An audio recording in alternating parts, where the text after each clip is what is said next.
Guys, I'm sorry. I know this video took me a while to make, but when I decided I was going to make a video about Sonic.EXE, I was not aware of the giant gaping rabbit hole that I was jumping into. I thought there was only one Sonic.EXE. You know, this one. But it turns out, there are now multiple Sonic.EXEs, all with their own backstories and everything. And unlike the cliche-filled flaming garbage heap that is the original Creepypasta, some of these are actually pretty damn good. Or at least their games are. The backstories for some of these characters get kinda wild, but more on that later. But Ramster, you just called the Creepypasta a flaming garbage heap, but in the title you said it was a masterpiece. Did you just clickbait me, you fraud? Hey! Calm your ass down, alright? I did not clickbait you. My opinion on the series has definitely changed quite a bit after making this video. Sonic.EXE is actually a masterpiece, but not because of the original story Stephen King level writing, that's for sure. Please, allow me to take you on a little journey through the history of the series, the good, the bad, and the ugly. And by the end, I will explain to you exactly why I think that Sonic.EXE is actually a masterpiece. The year is 2011. Creepypastas are the current horror trend on the internet. A lot of classic creepypastas we know today were made in this year. Jeff the Killer, Godzilla NES, Cupcakes, and of course, the big man himself, Sonic.EXE. Written by the infamous JC the Hyena, this story was submitted to the Creepypasta Wiki on August 9th, 2011, over 12 years ago. Damn man, saying that makes me feel kinda old. The Creepypasta overall was just awful. To start things off, it is filled to the brim with every gaming creepypasta cliche imaginable. Protagonist somehow acquires a weird looking game that has its name written on it with a Sharpie? Check. Describing everything as hyper realistic? Definitely check. Protagonist sees something happen in the game that definitely shouldn't be happening and writes it off as just a glitch? Check. And what is up with that last one anyway? I swear, creepypasta protagonists are kinda like Elder Scrolls guards. Something could come crawling out of their screens, kill their whole family, eat the last Hot Pocket, and these guys will just be like, oh, must have been the wind. Speaking of protagonists, let's talk about Tom for a second. Look man, I know characters in horror related media aren't exactly known for their intelligence, but this guy has the IQ of a jar of goddamn mayonnaise. Tom gets a strange disc in the mail, accompanied by a note. Looking at the note, he learns it was sent to him by his best friend Kyle, who he hasn't heard from in 2 weeks. In the note, Kyle instructs Tom to destroy the disc before it's too late, and that he couldn't do it himself because he is already after him. Kyle even ends the note by saying, and I quote, "Don't even play the game. It's what he wants. Just destroy it. Please." So what does Tom do immediately after reading this note? That's right, he jams the disc straight into his PC and plays the damn game. Then he sees this image pop up on screen and has this to say about it. "I figured it was just a glitch. I forgot about it." What? Look, I understand your first immediate thought after seeing this isn't that your game is haunted, but it took him up until the character select screen after seeing that Dr. Robotnik was a playable character for him to say, "That's when I realized it wasn't a glitchy game. It was a hacked game." Yeah, no shit, Tom. And he has the audacity to call himself a smart gamer right after that. But he's a fucking imbecile, you absolute buffoon. And then there's the crazy number of things in this creepypasta that just make zero sense whatsoever. For starters, the way Cal's note is written kinda implies that Cal is already dead, or at least being hunted down by Sonic.EXE. But if that's the case, then how is he able to write this letter and post it to Tom? And if he's not dead, then how is he not able to just break the disc himself if he did have time to write a letter, walk over to the mailbox, and post it? Surely that takes longer than just snapping a disc in half. Then there's the unnecessary amount of detail that Tom can describe everything in, no matter how small or insignificant it is. Take the altered title screen for example. According to Tom, this image was on screen for only a split second, yet he's able to describe exactly what it looked like down to the last minute detail. It was perfect. Perfect. Everything, down to the last minute details. He's also able to tell exactly how many seconds the game would stay on a cut to something. I mean, look at this. It stayed black for about 7 seconds. 7 seconds? What's the point in being so specific? Am I supposed to believe that Tom, while being creeped out of his mind, was just sitting there counting the entire time? Come on, man. Then there's the ending, which is written in a way that implies that Tom gets killed at the end.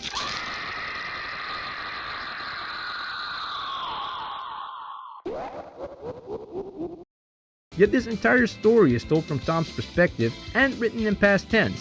So we know he's okay, or at least not dead, otherwise he wouldn't have been able to write this story. So the ending just kind of falls flat. Also, if Sonic.EXE is able to manifest himself in the real world, Why the hell would he choose to do so in the form of a damn plushie, and not just, I don't know, himself? I mean, be honest. If this hyper-realistic plonker appeared in your room at night, you'd shit yourself. But no, instead he chose this. Why? Now last but definitely not least, the thing that probably makes the least amount of sense to this entire creepypasta. The story opens up with Tom saying, "I'm a total Sonic the Hedgehog fan." And then right after that, he says, "I don't think I've ever played glitchy or hacked games before." Like, dude, have you played Sonic.EXE? Either he hasn't played it, in which case, are you really a true Sonic fan? Or he has played it, but you don't get to claim you've never played a glitchy game before after that. Anyway, that's pretty much all I have to say about the original creepypasta. It's horribly written, and overall just doesn't really make any sense. But Ramster, you just said you'd explain to us why Sonic.EXE is actually a masterpiece, yet you just spent the last couple minutes shitting all over the source material. Shh. You're right, I did. And we'll get there, I promise. But to get to the good, we must first get through the bad. And ironically enough, the creepypasta itself is the worst part of this entire series, so it can only get better from here. Almost exactly 1 year after the release of the creepypasta, on August 13th, 2012, a game about Sonic.EXE was made by a developer called MY5D Crimson. This is actually how I found out about Sonic.EXE, by seeing a playthrough of it by some ordinary gamers. You know, this guy. The game was supposed to be a playable recreation of the game that Tom played in the creepypasta based on how it was described by him in the story, and I'd say it succeeded in that. It is a very faithful recreation, maybe even a little too faithful. The only actual gameplay this game has is holding right, making it really nothing more than a walking sim. The game even goes as far as recreating the timing of the cuts down to the exact amount of seconds they were set to be in the creepypasta. It did have some good things about it though. For example, the music that plays during the first level is genuinely kinda creepy. I've heard it so many times now over the years that it kinda lost its touch, but it's definitely a little unnerving. I'm not sure if anyone can relate to this, but there's something about music played in reverse that kinda creeps me out a little bit. I can't really explain why that is, but it just feels wrong, you know? It's like that eerie sensation you get sometimes when you're home alone and you're certain no one else is there, yet you still have this strange feeling of being watched. And that's pretty much how I feel when I hear reverse music. Maybe I'm just weird, I don't know. And then there's this image, the I am God image. In the creepypasta, this was described as a most unpleasant image of a hyper-realistic Sonic. And while the hyper-realistic part kinda got lost in translation, it is most definitely unpleasant. Yo, why is he looking at me like that? What's up, little bud? You got a staring problem, pal? Like what, dude? He's just looking at you. He's a baby. He's just Look at his face. Dumb little face. Stop. Yo, Zame, get your boy, dog. I cannot for the life of me seem to find out who made this. If anyone does, please let me know in the comments. Maybe it was Mr. Crimson himself, but whoever it was, kudos to them, because this image is genuinely terrifying. And can we please talk about some ordinary gamer's reaction to this for a second? I think most of you guys have probably at least heard of him before, right? He used to make a lot of creepypasta content back in the day, or you might know him from this meme that was quite popular a while ago. Just look at his reaction first, and I'll get to the point. It's gonna be a freaking screamer. Oh! Oh! Oh my god, what the fuck? Oh, that's so weird. Oh, dude, you're not God. Oh my god. Now how come this has become a meme, but not this? This has some big meme potential, right? I mean, check this out. It's gonna be a freaking screamer. Oh! Oh! Oh my god, what the fuck? Oh, that's so weird. Alright, one more. It's gonna be a freaking screamer. Yes. Oh! Yes. Oh! Yes, popcorn. Yes, Oh my god, what the Yes, popcorn. Yes, Oh, that's so weird. Can someone please make this a thing? Alright, thank you. Back to the video. They replaced this image in a later update of the game, I suppose in an attempt to make it scarier, but it doesn't really do anything for me, honestly. The old one was way more unnerving. So yeah, even though the game had a few good things about it, it really wasn't anything that special when you look back on it today. Sticking too close to the source material was probably its biggest flaw, as like I said earlier, there's really no more gameplay involved other than holding right and waiting for the inevitable jump scare to happen. However, this did not stop the game from blowing the hell up. Everyone played this game back in the day. PewDiePie, Markiplier, Jacksepticeye, and these videos were raking in millions of views. I even commented on PewDiePie's Sonic.EXE video 10 years ago. Look, it's very creepy. Is it, Mini Ramster? Is it really? This game became so popular that it somehow managed to turn EXE games into its own genre. Almost no existing franchise could escape the fate of being turned into an EXE game. There's Pokemon.EXE, Kirby.EXE, Yoshi.EXE, and then there are some more wild ones such as Toy Story.EXE, Aladdin.EXE, Where's Waldo.EXE. Okay, that last one doesn't really exist, but it kind of feels like a missed opportunity for an obvious jump scare. Because of the success of the original Sonic.EXE game, its developer MY5T Crimson made a sequel. On January 9, 2014, Sally.EXE was released. It didn't really do anything to try and improve on the original. It's pretty much the same thing all over again, except instead of Tails, Knuckles, and Robotnik getting killed, this time it's Amy, Cream, and Sally. I don't really have too much to say about this game, to be honest. It follows the EXE formula down to a T, and even though this developer is pretty much the one who invented that formula, it was just so played out at this point that it just ended up feeling like too much of the same. Holy look at all this damage! It did get some coverage by a few YouTubers, but nowhere near the amount the original game did. But then there were just so many low quality EXE games that they slowly became a bit of a meme. EXE games kind of turned into a parody of themselves in a way, and like with most internet trends, people eventually got tired of it, and the whole EXE trend slowly died out. The admins of the Creepypasta wiki, which is where the original Creepypasta was posted, were also sick of something that they deemed low effort, being pretty much the face of Creepypastas at this point. Because of this, they decided to remove Sonic.EXE from the Creepypasta wiki and post it on the Trollpasta wiki instead, which is a place where people would post creepypastas that were intentionally written to be bad. Shitposts, basically. Understandably so, the author of Sonic.EXE, JC the Hyena, wasn't too happy with that decision. But instead of simply expressing his displeasure and leaving it at that, JC instead decided to write an entire supervillain monologue in which he literally declared war on the Creepypasta wiki. Look, I tried summarizing this rant a bit, because it's pretty long, but I feel like every part I take out is just doing it a disservice. So I'm just gonna put on my best villain voice and read it to you in full, because it's hilarious. I deeply regret to inform you all that I received some bad news. The admins of the Creepypasta wiki have finally decided to delete Sonic.EXE off of the wiki on the grounds that it was badly written, had too many cliches, and was a bad example of what should be a creepypasta. Bull frickin' horseshit!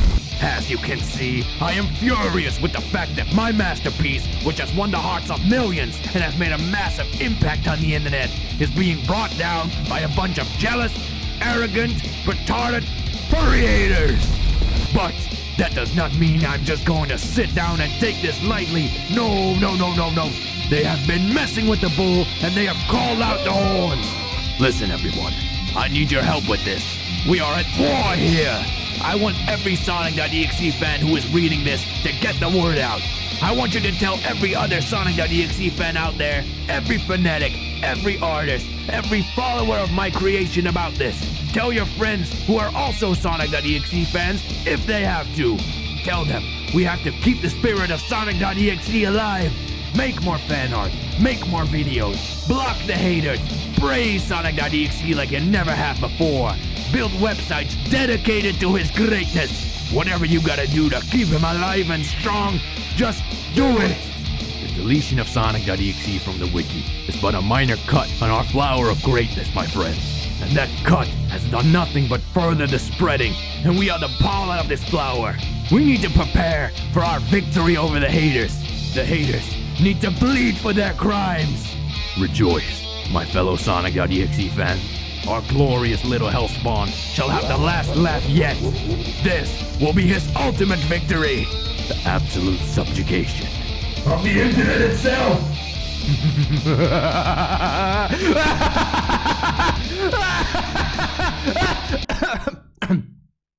Sorry, I got a little bit too much into character there. My bad, guys.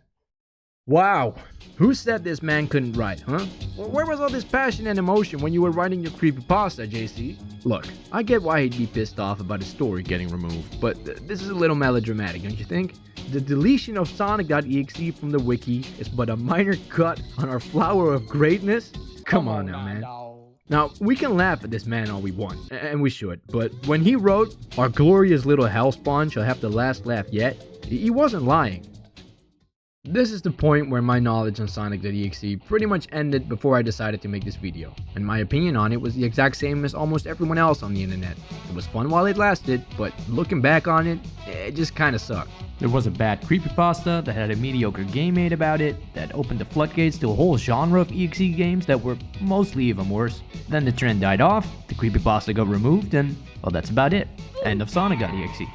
And it wasn't just Sonic.EXE. Creepypastas as a whole had kinda hit their peak and were starting to lose popularity by the day, especially the gaming side of creepypastas, which basically still only consisted of EXE games and Slender clones. It was played out, people got sick and tired of it, and they were longing for something new. And that's exactly what they got. On August 8th, 2014, and at the time small indie game was released that you might have heard of before.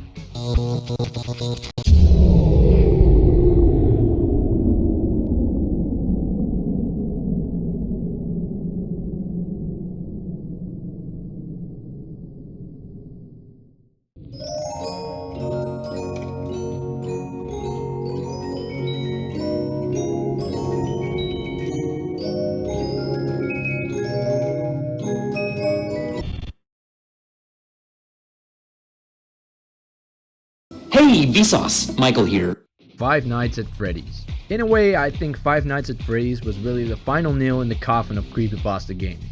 It was the next big internet horror trend. People were sick of all the Slender clones back then, but the sheer number of clone games Five Nights at Freddy's got makes the amount that Slender did look as pale as Slenderman himself in comparison. But that's a topic for another day. Everyone jumped on the FNAF bandwagon and never looked back again. For one exception, that is. At the end of 2021, a mod was released for Friday Night Funkin. I've never played it personally, but it's basically just a rhythm game. However, the main reason this game became as popular as it is now is because of how easy it is to mod. And one of these mods was, you guessed it, Sonic.EXE. Because of the immense popularity of Friday Night Funkin', and therefore this mod, this completely put Sonic.EXE back on the radar. Especially a younger generation that missed out on the creepypasta craze of the early 2010s were now introduced to the character for the first time. I'm not a rapper. Now, Sonic.EXE never fully went away, however, it was limited to a very niche audience. But because of this resurgence in popularity, everything that happened since the original drop-off of Sonic.EXE also quickly became popular. People that were familiar with the character from back in the day now had a whole bunch of new stuff to come back to, adding to its rise in popularity. And not only did Sonic.EXE regain its popularity, it became more popular than it ever was. Looking at its search history, even today, the term Sonic.EXE is searched way more than it ever was at its peak back in the day. While I was aware of a bit of a resurgence of Sonic.EXE in the past 2 years, I was not aware of how big it actually was. That's what she said! Nor did I ever really look into the things that have come out since then. So I had a lot of catching up to do when I decided I was going to make this video. And this is when my opinion on the series took a 180-degree turn for the better. I played a lot of EXE games for this video that I've missed out on over the past few years, and if I had to cover all of them, this video would have never come out. So I decided to pick my 3 favorite ones and stick to those for this video. What I'm going to do is tell you the backstory of the Sonic.EXE version that appears in the game, and then go over the game itself, because apparently there are now multiple versions of Sonic.EXE, and they all have slightly different backstories. I tried my best to find out the separate backstories of each of these versions that I wanted to cover, but it got pretty convoluted real quick. So to those watching that are big Sonic.EXE fans, if I get any of these backstories wrong or slightly mixed up, I'm sorry. Absolutely feel free to correct me in the comments. But before I cover the backstories of any new versions, let me first go over the backstory for the original Sonic.EXE. Apparently, he's now an entity named X, and this is where it gets crazy. I got this from the wiki, by the way. Listen to this. X is a being that was accidentally created in the void during a cataclysm involving multiple forms of primordial energy, indirectly creating a sentient mass of dark matter with 2 red eyes. So this is apparently Sonic.EXE's true form. He is an anomalous, interdimensional, energy-based entity driven by an instinctive lust for destruction and pain. Becoming completely obsessed with enslaving the human race, X took the form of Sonic the Hedgehog and created a haunted CD-ROM copy of the original Sega Genesis game that acted as a portal separating his dimension from Earth. Since then, he's been using his cult to pass down the game from victim to victim, hoping to one day use it to merge the 2 realms together and rule the human world as a god. Wow, let me take that in for a second. Alright, okay, so let me get this straight. This interdimensional being has the ability to take on any form he wants, right? Like he could be, I don't know, a giant spider or an evil clown or Freddy Krueger or something. Yet he chose to begin his quest for world domination in the form of Sonic the Hedgehog. I'm sorry, what? What's so scary about Sonic that X looked at him and thought, yeah, that's perfect? Maybe he looked at some Sonic fan art instead of the actual character. Honestly, that stuff can be pretty scary at times. Now let's actually go over a new take on Sonic.EXE. Lord.EXE from the Sonic.EXE PC port. From what I could gather, Lord.EXE is an alternate timeline version of the original Sonic.EXE that is more serious and sadistic in nature. So the backstory of the original Sonic.EXE also applies to this one. Only this version straight up eats the flesh of his victims, and from what I understand, the characters that you play as in the game are the souls of his previous victims that he's toying with by constantly killing them over and over. The game is supposed to take place a long time after the events of the original Creepypasta, meaning it's also a more experienced version of the character, who has become better at toying with his victims. This game is regarded as also being one of the biggest reasons why Sonic.EXE gained popularity again, next to the Friday Night Funkin mod. It is, however, only a demo. The full game still hasn't come out after 3 years, but it is what it is. So let's check it out. By the way, I'll put a download link for each of these games in the description in case you want to play any of them yourself. We start the game off in Green Hill Zone, except the music is a little bit off. Yo, why is Tails acting all sassy like that? You're about to lose that attitude real quick, man, trust me on that. After proceeding through the level a bit, the game hits us with one of those calling you by your name things that EXE games love to do. And after that, we're transported to a different version of Green Hill Zone. One thing this game does really well is it doesn't start you off in the scary version of Green Hill Zone right away, but it gradually gets more and more messed up as you go on. The music slowly gets more distorted, the colors slowly get more dull, and in the last stage the flowers even have eyes and mouths. The animations also look really good in this game. You can actually see Tails start to look more and more scared with every new stage of the level. And when you finally see Sonic, he's happy at first, but then starts to get suspicious. Hold up. Wait a minute. Something ain't right. Because Lord.EXE is a more experienced version of Sonic.EXE, he seems to be aware of the fact that you've done this before, saying things like, "Hello again," and "Remember this?" After this, we're transported to Angel Island Zone. We walk for a bit until Sonic says, "How about a game for old time's sake?" We then have to run away from Sonic while he chases us, and you better start running right away because this boy is fast. I'm fast as fuck, boy. We fly over a fiery pit, Helicopter, helicopter. but then this executor looking ass tree eats both of our tails, which causes us to lose our speed. I lose my speed. My speed is gone. Eventually, Tails trips and starts bawling his eyes out. Some orchestral rendition of the Sonic drowning theme starts playing, and you're probably like, well, that's it. Tails is dead. But then something unexpected happens. Sonic just flies right past us. Tails gets up, looks at us, and starts pointing in the opposite direction, like, "Yo, you better get the fuck out of here." And I was like, "Yo, say less, man, I got you." I got you, homie. So we start running, and for the first time in an EXE game, escape seems like a possibility. But then all of a sudden, we run into a wall. It appears we were tricked, bamboozled, into thinking we got away. As all of a sudden, Sonic appears behind us, grabs Tails, and opens wide. Then the game crashes, and when we open it back up again, we are met with the classic Sonic.EXE title screen. Only this time, it's actually kind of freaky.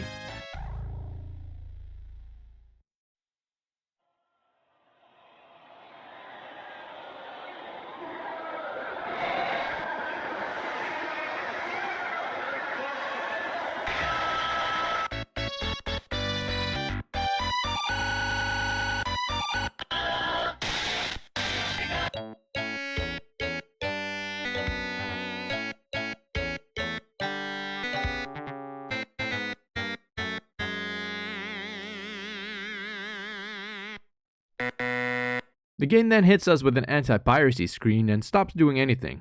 But then I noticed a text file had appeared on my desktop, and when I opened it, the Sonic in the anti-piracy screen reacted to it. The files are messages sent by Tails, who tries to communicate with us through them. But Sonic doesn't like that very much and gets more and more pissed every time we open one of them, and commands us to stop. And if we keep opening them, this happens.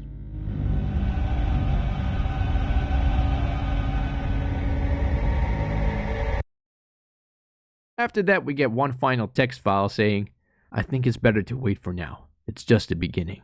And that's the end of the demo. I genuinely really enjoyed this game. The sprite work and animations were really good, and I hope it gets a full release one day. It's been 3 years, however, since this demo came out, so I'm not too hopeful.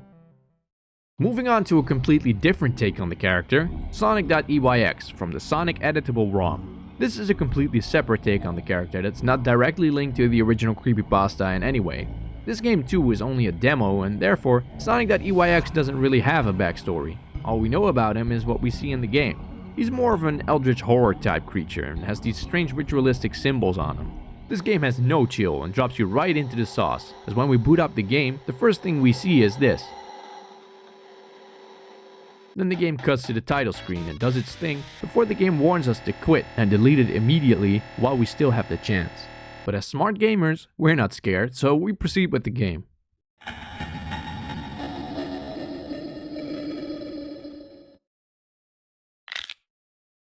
The first level of the game starts off unusually normal. It's just a normal level that reminded me of how much I actually suck at Sonic games. But what the hell, boy? The further we go through the level, the emptier it seems to get. Why you bullying me? We also get a few random flashes of static, reminding us that we're not playing a normal Sonic game, before finally reaching the other side, where we're greeted by Sonic.EYX. He morphs into a normal Sonic form and runs away. We chase after him, and that's when things start to get messed up. First, we get this jump scare of a possessed Tails that, after it disappears, turns the level a lot darker. Not long after, we get this screen of Sonic with no eyes saying, "Meet me at the beginning," before briefly turning into his true form. Then the music gets distorted and Tails no longer has eyes. We continue walking, after which we are once again greeted by the possessed Tails, screaming, "Make it stop." Now the level is completely dark and the background is barely visible. We make our way through the darkness until we finally run into Sonic, who then lunges at us and crashes the game. After restarting the game, we're greeted by Knuckles. He asks us why we enjoy seeing them all suffer so much and that they don't deserve this fate. Instead, we do. He then ends off this baseless accusation by saying, "He is coming now." After which we get an error message saying, "SonicEditableROM has failed to log into your current internet connection." Wait, what? I've made a severe and continuous lapse in my judgment, and I don't expect to be forgiven. I'm simply here to apologize. After loading back into the game once again, we see Ray? Who the fuck is Ray? He appears to be running from something as this giant eye in the background is watching him. Eventually, Sonic jump scares us and starts chasing Ray. Ray seems to be communicating with us throughout this, as the score time and rings counter slowly turns into the messages, "Sonic, stop please, somebody help me," and "Player save me," just before being caught by Sonic. We then get put into another level, Crystal Lake Zone. I really enjoyed the atmosphere of this level. The graphics look really good and the music has a very calming effect, but don't be fooled by this. Sonic is watching. Once again, this level plays normal for a while before spooky stuff starts to happen all of a sudden. The first thing that happens is, after a while, the ground randomly disappears under Sonic's feet and you see a scene of him presumably having drowned and a pair of eyes staring right at him, after which you are transported back to the normal level. How are you coming first? Why are you fucking coming first? Not long after that, the level randomly transforms into this chase sequence where, after a while, the game cuts to this window. Sonic.EYX starts talking to you as the name of the window changes. He says that the family he's created so far is nothing compared to you and that he wants to see you. Upon which the window starts moving and unsettling music starts to play that genuinely made me feel a little uneasy. Once again, I don't know what it is about reverse music, but it just creeps me out. Anyway, we then get another error message saying, "Access to webcam declined." I like how the game messes with your desktop like this. It really makes it seem like this version of Sonic is not just limited to the boundaries of the game. We then cut back to an eyeless Sonic going through a now dark and abandoned version of the level. After reaching the end of the level, Sonic just stops and stares at us before jumping off screen and jump scaring us. We are then transported back to the normal version of Crystal Lake Zone, where we get to finish the level normally and move on to the next one, in which we get a cutscene of Sonic getting attacked by Dr. Robotnik and Metal Sonic. Metal Sonic knocks Sonic out, for which Robotnik starts laughing at him. But guess who's there to ruin his day?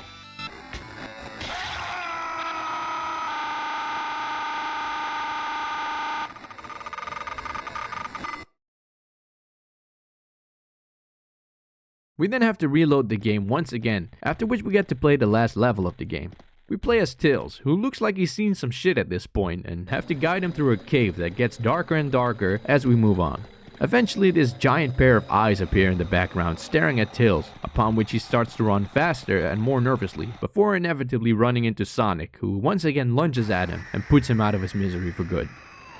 And that's the end. Or at least for now, as this too is only a demo. I really hope to see the full version of this come out one day, maybe even more so than the previous one.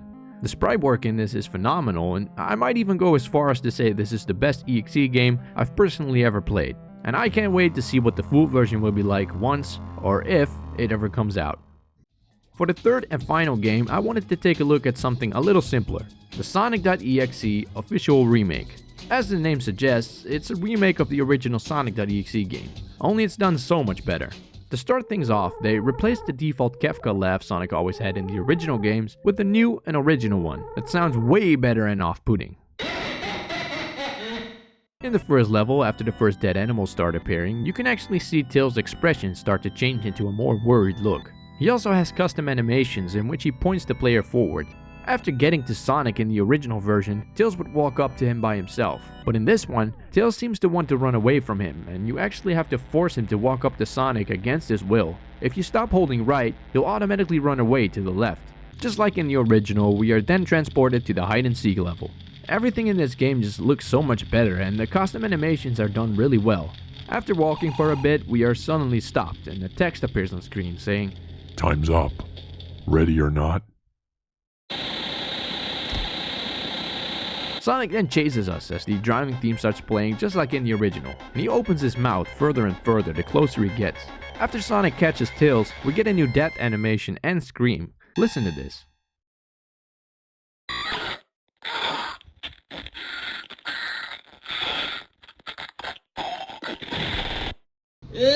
Nasty! Next up is Knuckles. This level is now completely dark except for the occasional lightning flash or two. Sometimes you can even see Sonic in the background during them. Knuckles also has new animations that make him look scared. After Sonic finds us, there's new music that plays during the battle, and it's a banger.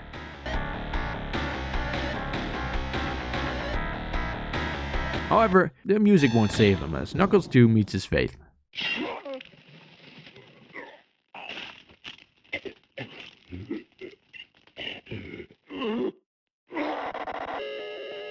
The part where you play as Dr. Robotnik plays out pretty much the same up until Sonic appears. Sonic now has an animation here instead of just cutting to the static like it did in the original. We then get to see all our characters dead for the last time before cutting to the new and actually improved this time I Am God screen. Damn, that looks crisp. This version is the only one I actually like better than the original. But to make it even better, he starts writing I Am God on your screen with blood.